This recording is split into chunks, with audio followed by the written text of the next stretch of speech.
राधे राधे। आइए श्रवण करते हैं पुरुषोत्तम मास का महत्व। सूर्य के धनु या मीन राशि में गोचर के दौरान जो समय रहता है उसे मलमास या खरमास कहते हैं। लेकिन हर 3 साल में चंद्र मास के बढ़े हुए दिनों को सौर मास में समाहित करने के लिए एक अतिरिक्त मास या महीना जोड़ा जाता है, जिसे अधिकतम मास कहते हैं। इसे पहले मलमास और बाद में पुरुषोत्तम मास कहा जाने लगा। इस मास में किए गए दान, पुण्य, स्नान आदि सभी धार्मिक आयोजन पुण्य फलदायी होने के साथ ही ये आपको दूसरे माहों की अपेक्षा करोड़ गुना अधिक फल देने वाले माने गए हैं। पुरुषोत्तम मास में सभी नियम अपने सामर्थ्य अनुसार करना चाहिए। जितना हो सके उतना संयम यानी ब्रह्मचर्य का पालन, फलों का भक्षण, शुद्धता, पवित्रता, ईश्वर आराधना, एकासना, देव दर्शन, तीर्थ यात्रा आदि अवश्य करने चाहिए।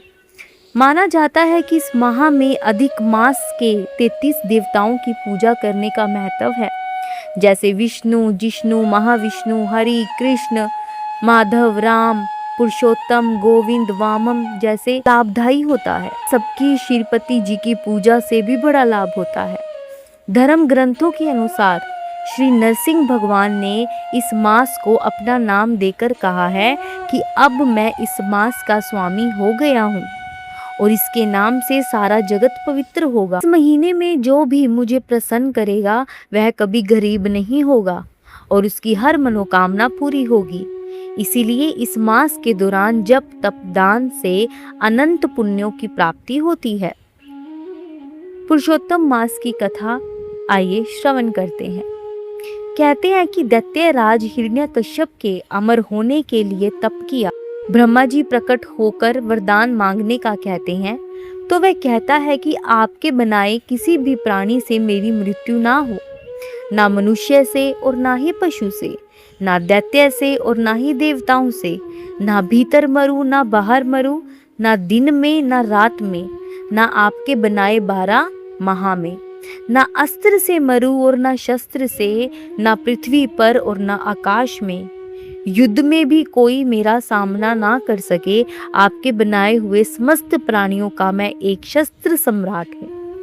तब ब्रह्मा जी ने कहा तथास्तु। फिर जब हिरण्यकश्यप के अत्याचार बढ़ गए और उसने कहा कि विष्णु का कोई भक्त धरती पर नहीं रहना चाहिए, तब श्री हरि की माया से उसका पुत्र प्रहलाद ही भगत हुआ और उसकी जान बचाने के लिए प्रभु ने सबसे पहले 12 माह को 13 माह में बदलकर अधिक मास बनाया।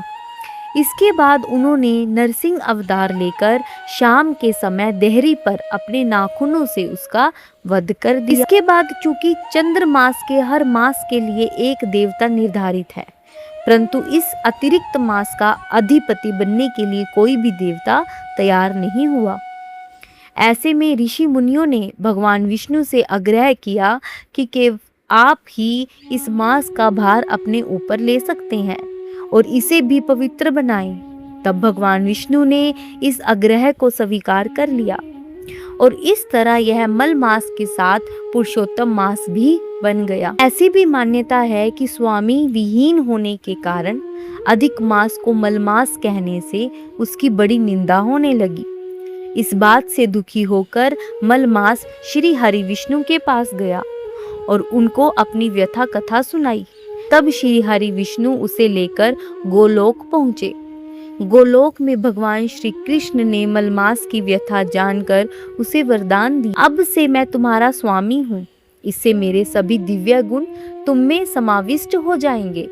मैं पुरुषोत्तम के नाम से विख्यात हूँ और मैं तुम्हें अपना यही नाम दे रहा हूँ। आज से तुम मलमास के बजाय पुरुषोत्तम मास के नाम से जाने जाओगे। इसीलिए प्रति 3रे वर्ष में तुम्हारे आगमन पर जो व्यक्ति श्रद्धा भक्ति के साथ कुछ अच्छे कार्य करेगा उसे कई गुण्य पुण्य मिलेगा। इसी प्रकार भगवान ने अनुपयोगी हो चुके अधिक मास को धर्म और कर्म के लिए उपयोगी बना दिया। ऐसी है हमारी प्रभु की माया। अतः इस दुर्लभ पुरुषोत्तम मास में स्नान, पूजन, अनुष्ठान एवं दान करने वाले को कई फल की प्राप्ति होती है। बोलिए पुरुषोत्तम मास की जय। आशा करती हूँ आपको इस मास की कुछ प्रेरणा मिलेगी। आप भी अच्छे कर्म कीजिए, दान पुण्य कीजिए, तीर्थ यात्राओं पर जाइए, स्नान आदि कीजिए, धर्म कार्य से आपके जीवन में को सुख, शांति और समृद्धि प्राप्त होगी। श्री राधे। वीडियो को लाइक करें, चैनल को सब्सक्राइब करें।